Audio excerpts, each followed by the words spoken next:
Hi guys! Marami na po tayong nabasa na ganito na kuno nga ay posibleng nagdadrama lang ang mga celebrities na kasama sa matatanggal na shows ng All TV.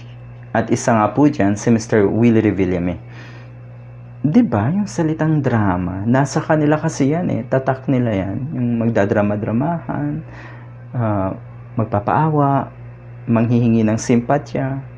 Ulitin ko yung mga taong ganon, yun po ang totoong talunan. Okay? Pag ikaw ay, pag feeling mo ikaw ay loser, hindi mo kakayanin na makipagsabayan halimbawa sa mga celebrities, sa ibang talented celebrities. Talagang ang gagawin mong strategy ay magpaawa, magdrama para mapansin. Good job! Napapansin ngayon ang All TV. Hindi ko alam kung buhay pa o akala ko wala na. Yung pala buhay pa. Okay? Kamakailan ko lang nalaman nga nung matatanggal itong mga shows na to. Ay, talaga? Naandyan pa pala ang All TV, di ba? So, posible na ito ay drama lang para pag-usapan dahil ang bali-balita ay magbabalik din naman daw. Okay. I was told All TV will resume soon its operations. That's after they have get rid the network of excess baggage. You know them. Siguro, alam na natin kung sino yung tinutukoy na excess baggage. You see, talagang successful. Talagang tagumpay lagi ang mga camping. Pagdating sa mga hindi natin gusto at hindi natin dapat suportahan na celebrities. Mukhang ang tinutukoy dito ay si Tony Gonzaga. Dahil alam niyo naman, lahat ng nakikita siguro ng All TV, mukhang ito ay isa sa mga baggage natin, excess baggage natin na dapat mawala sa atin. So siguro ito yung paraan. Siguro pero yun nga ang nababasa rin natin. Anyway, meron pang isang share etong si Sir Mark Rosimo. Pwede nating i-follow ang kanyang account. Nagdrama si Willie pero magbabalik din naman pala. All TV probably just wanted to get rid of the most powerful celebrity in a subtle way, while Willie's show is planned to return bigger. Yun naman pala. So parang drama rin, napaka-scripted.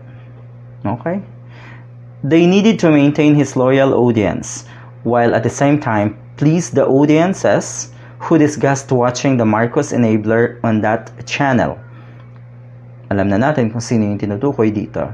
They thought that this most powerful celebrity would bring in 32 million audience, but it didn't. So yun, siguro nga iniisip talaga ng All TV na yung 32 million ay susuporta. You see? Tapos sasabihin nyo, set aside politics. Yun talaga ang nasa isip ng pamunuan sigurado ng All TV. Kaya nga nagyabang agad na kuno ay may pantapat na sa ABS-CBN. Di ba yung mga payag dati? Kaya ulitin ko sana bago nyo hangarin na tapatan man lang ang ABS-CBN, ulitin ko, dapat tinapatan nyo muna ang Channel 13 at ang RPN 9. Kung naandyan pa yung mga yan. Talagang ang hinangad nyo ay tapatan ang ABS-CBN. At nagdiwang ang karamihan sa mga celebrities na naandyan. Hindi nakisimpatya, hindi nakiluha nung time na pinasara nga ang ABS-CBN. Ako po'y apektado nun dahil ulitin ko, madalas ako nasa bahay lang. Kasama ko nagwo-work. So dito, all day long, nakabukas ang TV, pero channel 2 lang. Tuloy-tuloy ang programming na yan. Yung tipong may kasama ka lang sa bahay. Anyway, sabi pa niya, maybe part of that business decision is to remove the barrier so that the pink audience won't stay aloof from a TV channel associated with a person whom they disgust. Alright, so kahit matanggal pa yan, siguradong hindi pa rin natin panunuorin. Siguro, di ba, maiinggan nyo kahit yung mga kakamping na manood kung totoo na talagang ang intensyon ay magpasaya at tumulong sa ating mga kababayan.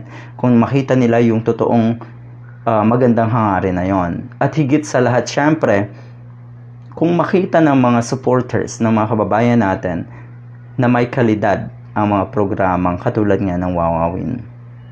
Kung makita talaga, hindi lang Wawawin syempre, kahit yung ilang TV programs sa All TV, kung makita na may kalidad, at sila ang naunang mag-set aside ng politics, posible po talaga. Alright? Ang sakit, no? Yung from or with a person whom they disgusting person na dapat tanggalin. Willie is okay anyway. He's palatable and the forgiving masses love him. Totoo, maraming fans, maraming nagmamahal kahit papano kay Willie Revillame. Di ba maraming matatanda na talaga. Hug Willie pag nakita si Willie Revillame. Malaking pangalan. Naging household name. Di ba? Ang salitang or ang pangalang Willie Revillame. Kaya lang kasi, katulad ng sinabi ko, dahil sa politika, unti-unting nawawala yung kinang na yon. So, sino ngayon ang may karapatan na magsabi ng set aside politics? Sino? E di yung mga netizen na ayaw sa inyo